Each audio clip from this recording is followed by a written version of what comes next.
Va, pues antes que nada quiero agradecerte primeramente por la invitación, de permitirme compartir lo poco o mucho que pueda llegar a aportar de este tema de emprendimiento científico, y agradecerles también pues el tiempo que se dan por conectarse y estarme escuchando, ¿no? O a quien en su momento, si puedan llegar a ver la grabación de este webinar, que se tomen el tiempo de escucharme, ¿no?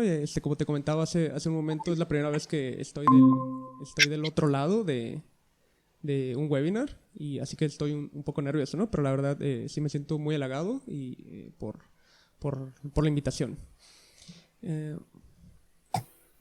Mi nombre es Héctor Garza, soy fundador de Bioemprendiendo, que me gusta llamarlo como un espacio para el intercambio de experiencias entre la comunidad de científicos bioemprendedores, y nació como un podcast en el que entrevistamos a fundadores de empresas de biotecnología para que nos compartan cómo fue o cómo ha sido su camino de emprendimiento científico. Y derivado de este proyecto de Bioemprendiendo nace como esta tipo spin-off, que es Academia Bioemprendiendo, que es una plataforma para la formación de bioemprendedores o de líderes bioemprendedores, o que es para todos aquellos profesionistas de las ciencias biológicas que buscan emprender a través de la academia, ¿no? A través de un proyecto de investigación. Soy ingeniero bioquímico de profesión, biotecnólogo de corazón. Hice la maestría y el doctorado en biotecnología, por eso me gusta decirlo de esa manera, ¿no? Y yo realmente no quería hacer investigación. No sabía lo que era la investigación cuando yo estaba en la carrera, cuando estaba estudiando. No tenía idea de qué era realmente la investigación y qué se hacía en los centros de investigación o en las universidades. Y por algunas circunstancias de la vida y algunas materias reprobadas, tuve la oportunidad de estar en el lugar y en el momento indicados para conocer a la persona que sería mi mentora durante los siguientes 10 años. Y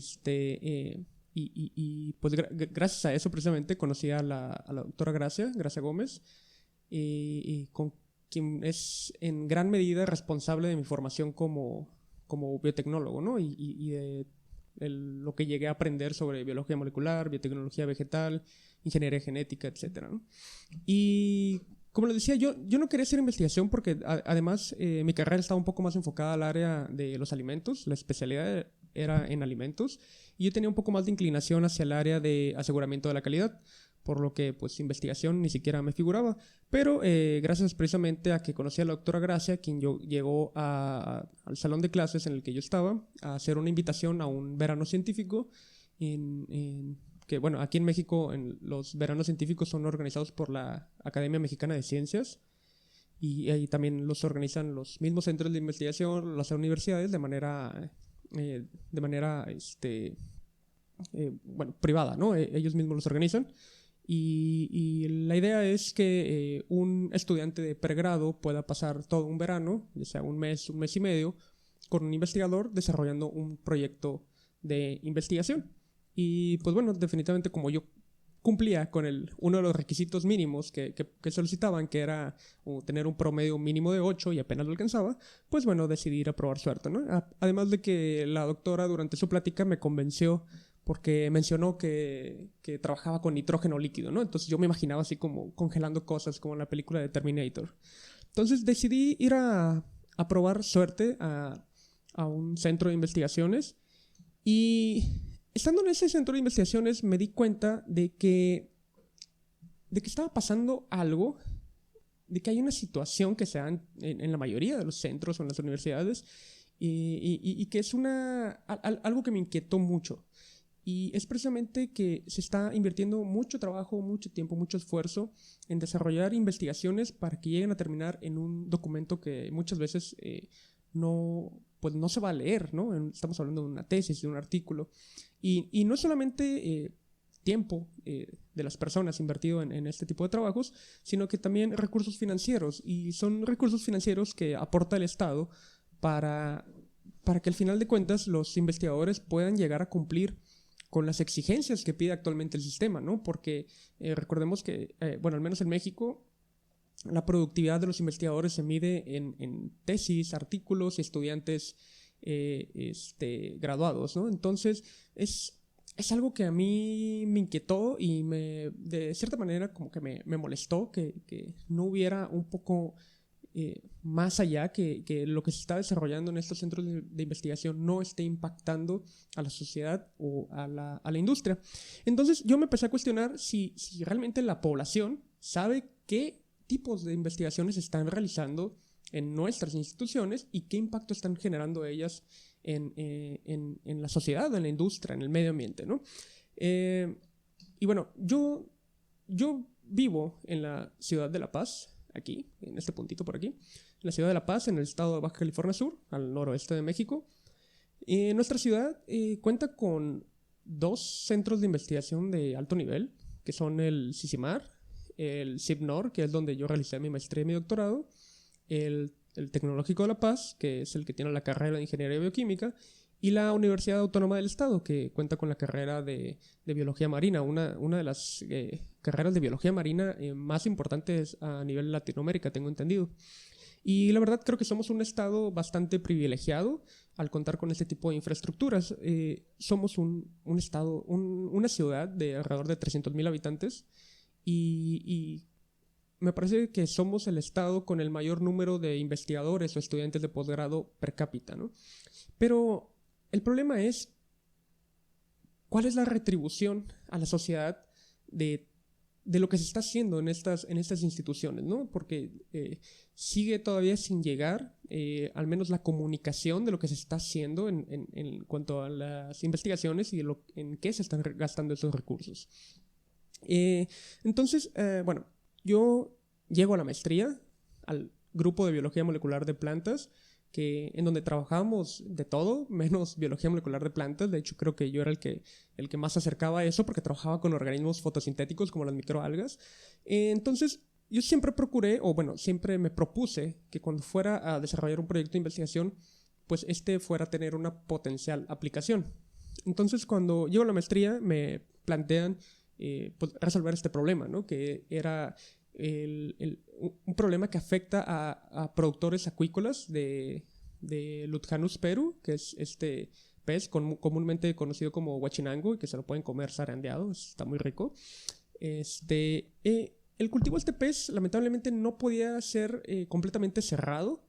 No habían podido cerrar el ciclo de cultivo de este organismo, tanto investigadores como los productores, debido a una alta mortandad de las larvas de los peces, ¿no? Entonces, cuando los peces desovan, eclosionan las larvas y ellos tienen una gota lipídica de la cual se pueden alimentar durante un cierto periodo de tiempo, unas cuantas horas, días, y una vez que se les acaba esa gota lipídica, abren la boca.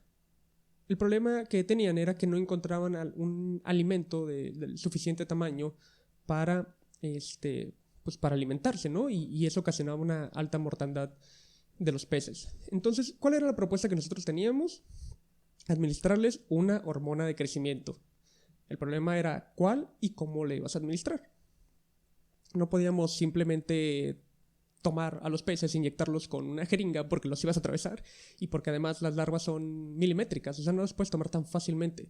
Entonces, pues bueno, como cualquier otro comité tutorial de una tesis de maestría o de doctorado, pues los mismos miembros de tu comité, los investigadores que se conocen entre sí, pues que tienen un amigo que trabaja con X cosa o Y, pues empiezan a hacer colaboraciones, ¿no? Entonces ellos me plantean que administremos la hormona de crecimiento vía oral a través de una microalga. Y pues sí, a lo que a mí me pareció pues excelente. Pero el problema es que no conocía, y al parecer los investigadores no conocían completamente tampoco, la fisiología de este organismo, porque pues las larvas simplemente no comen microalgas. Ellas buscan más un alimento vivo que pueda estarse moviendo para ir a cazarlo. Entonces, desde ahí ya estábamos fallando un poco, ¿no? Entonces, al final de cuentas, de todas maneras, el trabajo siguió adelante y nos encargamos de aislar el gen de la hormona de crecimiento de este pez para caracterizarlo y posteriormente clonarlo en un vector de expresión y meterlo a una microalga como Chlorella solodokiniana, y pues la idea era pues poner a las larvas en un estanque con esta microalga productora de la hormona de crecimiento, porque esta hormona al final de cuentas iba a terminarse secretando al medio de cultivo, ¿no? Entonces, esto representaba grandes obstáculos o grandes problemas principalmente por el costo de manutención de esta microalga, la cual necesitaba de un antibiótico de selección para ejercer la presión de selección y que siempre se estuvieran seleccionando precisamente clonas transformadas de esta microalga, y pues el cual era pues muy costoso, ¿no? Y la otra era que al cabo de unas cuantas generaciones había una pérdida de ese transgen, no había una estabilidad en la transformación de esta microalga, es decir, no se estaba insertando el gen que nosotros queríamos en el genoma de la microalga, ¿no? ¿Y a qué voy con todo esto? ¿O por qué les estoy contando toda esa historia? Porque existe una brecha muy grande entre academia, industria y gobierno, con lo que conocemos como triple hélice, y yo añadiría también con la sociedad, porque estamos desarrollando trabajos de investigación sin tomar en cuenta a los principales afectados, o a quienes se pudieran en algún momento ver beneficiados de el desarrollo que se pueda generar a través de un proyecto de investigación. Y precisamente, bueno, a lo mejor si nosotros nos hubiéramos acercado desde un inicio con la industria, con los productores de estos peces que ya tenían los cultivos para reproductores y que ya se comercializaba, pero les faltaba esa parte de tener larvas que los pudieran llevar a juveniles, pues a lo mejor les hubiera preguntado, oye, está bien si le puedo dar hormona de crecimiento a tus peces. A lo mejor me hubieran dicho, no, ¿sabes qué? No pueden tener hormonas de crecimiento porque simplemente en Estados Unidos no me van a dejar importar mi producto. Entonces le hubiera dicho, no, ¿sabes qué? Va a ser solamente durante la etapa de larva. Y me hubieran dicho, ok, está bien. ¿Y sabes qué? Se la voy a dar con microalgas. Entonces a lo mejor me hubieran dicho, ¿sabes qué? No, mis peces no van a comer microalgas, no te va a servir de nada. Aparte de que estamos en una zona en la que año con año hay siempre peligros de huracanes, y a lo mejor eso hubiera podido ocasionar un desastre medioambiental, ¿no? El que en algún momento hubiera podido ocurrir un desastre en el que las microalgas fueran a parar al mar y pues quién sabe qué hubiera pasado, ¿no? Entonces, el punto de esto es que estamos desarrollando investigaciones con un potencial impacto, pero sin considerar a los afectados, ¿no? Y eso es algo que a mí me inquietaba. Entonces, ya entrando un poco más de lleno al tema del emprendimiento científico, el método científico y el emprendimiento son muy similares, por el simple hecho de que el emprendimiento también es una metodología, y es una metodología que puede ser enseñada, y eso lo menciona precisamente Bill Aulet. Él es ¿cómo se llama? El escritor de un libro llamado como Disciplined Entrepreneurship, y él menciona eso: el emprendimiento es una metodología que puede ser enseñada, ¿no? Y que también a través de disciplina puedes tú emprender, porque al final de cuentas son una serie de pasos que tú tienes que seguir y que ir resolviendo para ir desarrollando tu emprendimiento, ¿no? Entonces, y todo parte precisamente de la identificación de un problema, ¿sí? El tener identificado bien un problema, quién lo tiene y qué tanto le afecta, ese es el punto de partida para un emprendimiento.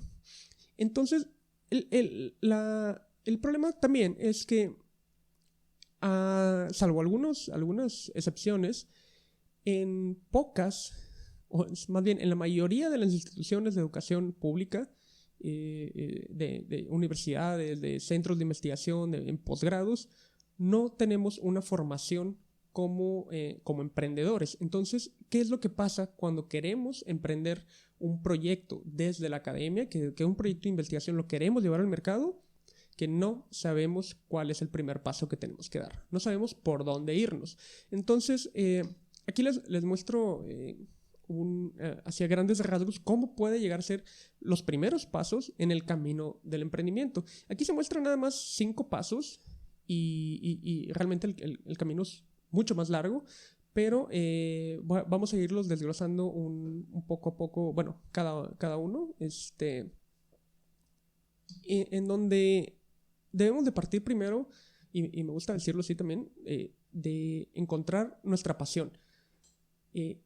Emprender un proyecto a raíz de lo que nos gusta, de lo que nos apasiona. ¿Por qué? Porque simplemente porque el emprendimiento no es fácil, no es una tarea sencilla, te vas a enfrentar a muchos altibajos, es una montaña rusa de emociones y seguramente vas a querer estar renunciando o tirando la toalla cada determinado tiempo, ¿no? Entonces te vas a enfrentar a momentos muy difíciles y cuando tú tienes una pasión, a ti no te importa seguir haciendo eso que te gusta, eso que te apasiona. Entonces es muy importante encontrar una pasión y que además se pueda alinear a tus intereses para que tú puedas elegir un proyecto de investigación quizás alineado a esa pasión que tú tienes. El siguiente paso es el saber por qué. ¿Por qué quieres emprender? ¿Quieres emprender por dinero? Pues buena suerte, ¿no? Al final de cuentas el dinero va a terminar siendo una consecuencia de lo que tú hagas del emprendimiento, ¿no? Y el saber por qué te ayuda mucho a que puedas transmitir mejor tu mensaje. Y al saber transmitir mejor tu mensaje, esa idea, esa intención que tú tienes de emprender o de solucionar un problema, pues va a hacer que otras personas te quieran seguir. Y además eso debe estar alineado a tus objetivos de vida y a tu trabajo de investigación, como lo venía mencionando. ¿Por qué? Porque en el siguiente paso, que es, yo creo que considero yo el más importante, que es la identificación del problema, y aquí lo pongo junto con la segmentación del mercado, ahorita lo vamos a ver por qué. Porque durante toda esta etapa desde que tú identificas un problema que quieres resolver y que esté alineado a tus pasiones, a tus intereses, a tus habilidades incluso, pues va a ser muy importante y va a ser durante toda la fase de desarrollo de un proyecto de investigación. Y la idea es que para emprender en la academia tú ya tengas identificado ese problema, el saber qué le molesta, a quién le molesta, a cuántas personas afecta y saber a qué industria tiene ese problema. Y si además en esa industria hay un mercado que esté dispuesto a pagar por una solución a ese problema. Es decir, durante toda esta etapa tú debes de encontrar clientes para un potencial producto que tú puedas desarrollar. Y debes de identificar cuáles son los potenciales mercados a los que tú puedes acceder o que con tu potencial solución o que comparten esa misma problemática. Y como les decía, durante esta etapa de segmentación de mercado tú tienes que hacer una investigación primaria, es decir, tú tienes que saber quiénes están dentro de esos mercados, quiénes son tus clientes, quiénes son tus potenciales usuarios y de cómo les afecta el problema que tú has identificado o que tú quieres resolver, ¿no? Entonces, como les comentaba, por ejemplo, si en mi investigación yo hubiera partido por preguntarle a los productores si la hormona de crecimiento, administrarles la hormona de crecimiento a las larvas era una buena opción y me hubieran dicho que no hubiera desperdiciado tanto tiempo en desarrollar un trabajo de investigación que no va a servir a nadie, ¿no? O sea que al final de cuentas, pues sí, a lo mejor quedó como una publicación en una tesis y en un intento de artículo, pero no pasó de más allá, ¿no? Entonces ya desperdiciamos tiempo, ya desperdiciamos recursos en hacer un proyecto de investigación que no está impactando realmente a nadie. El siguiente paso es la selección de un mercado base, es decir, durante la etapa de segmentación de mercado tú tienes que identificar todos tus potenciales mercados a los que puedes acceder. Y entre todos ellos tú vas a seleccionar un mercado que va a ser tu mercado base en el que tú te tienes que enfocar, en donde tú vas a identificar quiénes son los clientes, quiénes son los usuarios y tú vas a diseñar una estrategia para que tú desarrolles tu producto pensando en ese usuario. Y debes de identificar si hay clientes dispuestos a pagar, ¿sí? ¿Por qué? Porque una vez que tengas identificados quiénes son los potenciales clientes o usuarios, tú debes de definir cuál es el perfil de esas personas que pueden ser tus usuarios, es decir, quién va a hacer uso de tu producto, ¿no? Porque al final de cuentas, si la persona que utiliza tu producto no le gusta, entonces no se va a comprar.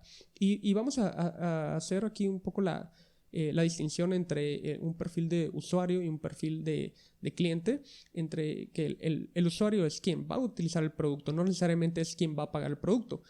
Puede ser que la misma persona que paga por el producto lo utilice, ¿no? Pero no siempre es el caso. Entonces, por ejemplo, si yo soy una empresa que desarrolla polimerasas o kits de biología molecular, no lo sé, ¿no? Entonces, si yo tengo identificado a que mis usuarios son estudiantes de doctorado de centros públicos de investigación y una vez que yo interactúo con ellos, que yo hablo con ellos, que yo los entrevisto, puedo percatarme que a lo mejor a estos estudiantes les gusta utilizar un master mix para sus reacciones de PCR, ¿sí? En vez de tener que ellos hacer el cálculo de las concentraciones de cuánto buffer, cuánto cloruro de magnesio, cuántos DNTPs van a utilizar en sus reacciones, ¿no? ¿Por qué? Porque no se quieren quebrar la cabeza, ellos quieren tomar 5 microlitros de su master mix, añadirle un microlitro de sus primers y un microlitro de su DNA para hacer su PCR. Entonces, ese tipo de cuestiones son lo que tenemos que averiguar en la etapa de segmentación de mercado y de selección del mercado base cuando uno va a hacer una investigación primaria o secundaria del mercado. Y aquí voy a realizarme un poquito porque en esta etapa precisamente que tengo aquí señalada, cuando estamos desarrollando un proyecto de investigación, también debemos de tener una estrategia de propiedad intelectual. ¿Por qué? Porque seguramente si tú estás con tu proyecto de investigación y estás queriendo emprender y puedes llegar a desarrollar algo que se pueda proteger, tú debes de tener ya una estrategia de qué es lo que vas a hacer y cómo lo vas a hacer. ¿Por qué? Porque a lo mejor no puedes publicar todos tus resultados. Tienes que saber qué puedes publicar, qué no puedes publicar, cuándo lo puedes publicar y cuándo no. Y aquí voy a hacer un pequeño paréntesis y un comercial para invitarlos. El próximo mes, en agosto, vamos a estrenar el curso de patentes para bioemprendedores en la Academia Bioemprendiendo, y en donde en colaboración con Area Patent, que es una agencia de publicidad, una agencia de consultoría en temas de propiedad intelectual, precisamente para biotecnología, pues bueno, ellos están armando este curso de patentes para bioemprendedores, donde les vamos a dar las claves de lo mínimo que deberían de saber para diseñar una estrategia de protección de propiedad intelectual cuando están desarrollando un proyecto de investigación a la par de un emprendimiento científico. Entonces, una vez que tenemos identificados los usuarios, es decir, Juan Pérez o más bien, los perfiles de usuarios nos van a ayudar a tener datos demográficos que te van a servir para calcular el tamaño total accesible del mercado al que tú puedes llegar con tu producto o servicio. Y eso te va a ayudar a saber si el mercado va a ser lo suficientemente rentable o redituable para entrar en él. Y el TAM se expresa en ingresos anuales, es decir, cuántos, no sé, millones de pesos, millones de dólares al año genera ese mercado, ¿no? Hablando en términos globales, o sea, ¿cuál es el mercado total que existe para las polimerasas, por ejemplo? Bueno, pues es de 34 billones de dólares.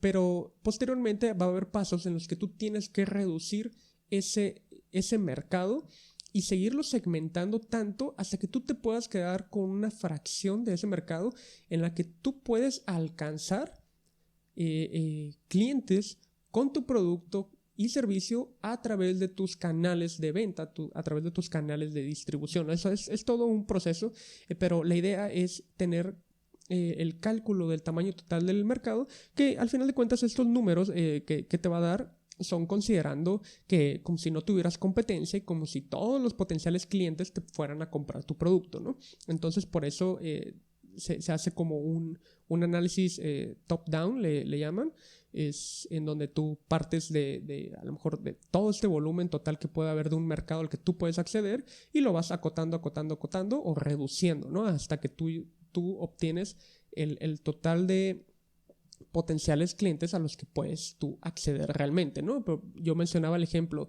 de, bueno, estudiantes de doctorado de instituciones públicas en centros de investigación públicos, ¿no? A lo mejor digamos, descartando universidades, ¿no? Solamente centros de investigación. Entonces ya es un fragmento muy pequeño de todo el mercado total que tú vas a tener. Y eso después te va, en el siguiente paso ya lo que tienes que hacer es definir el perfil de tu persona. ¿Quién es tu cliente ideal, no? Entonces de todos tus usuarios, de todos tus potenciales clientes, tú tienes que tomar a alguien a quien tú vas a considerar tu cliente ideal, ¿no? Ahora sí, es Pepito Pérez, él tiene 35 años, está estudiando un doctorado en biología molecular de plantas. Estas son sus pasiones, estos son sus miedos, estos son sus deseos, todo, ¿no? Toda la información que tú puedas recabar de las personas y que tú las puedas concentrar en un perfil de persona. ¿Por qué? Porque todo lo que tú hagas en cuanto al desarrollo de tu producto o tu servicio debe estar pensando siempre en esa persona, debe estar pensando en tu cliente ideal. Y pues bueno, a grandes rasgos, esos son los primeros pasos que tendríamos que dar en cuanto al camino del emprendimiento científico.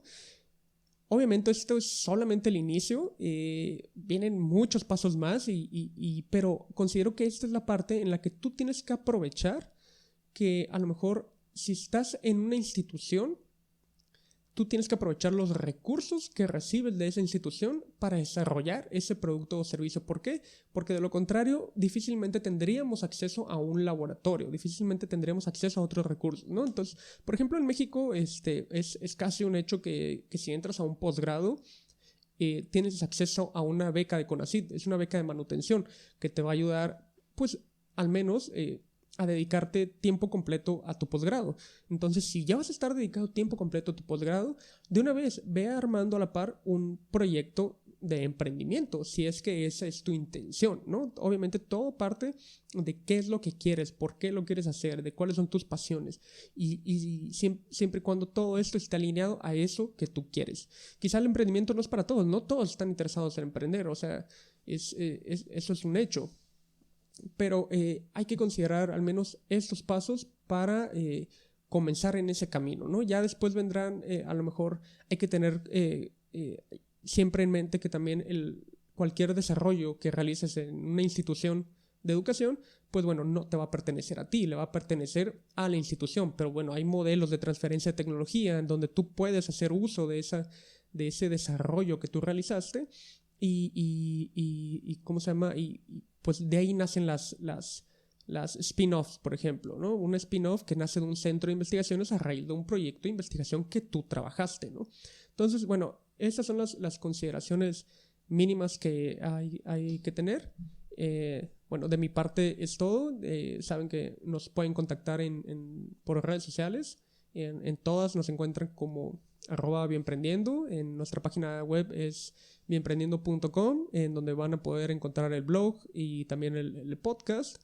Y academia.bienprendiendo.com, donde van a poder encontrar el curso de emprendimiento científico y el curso de patentes para bioemprendedores, que ya pueden inscribirse a él. Está como pre-lanzamiento, pero oficialmente lo vamos a lanzar en el mes de agosto, en la primera o segunda semana del mes de agosto. Pero ya pueden inscribirse. Y también nos pueden contactar vía correo electrónico a contacto@academia.bienprendiendo.com. Y bueno, ahora sí, estoy abierto a dudas, preguntas, sugerencias que puedan tener. Y pues nuevamente agradecerles por la invitación.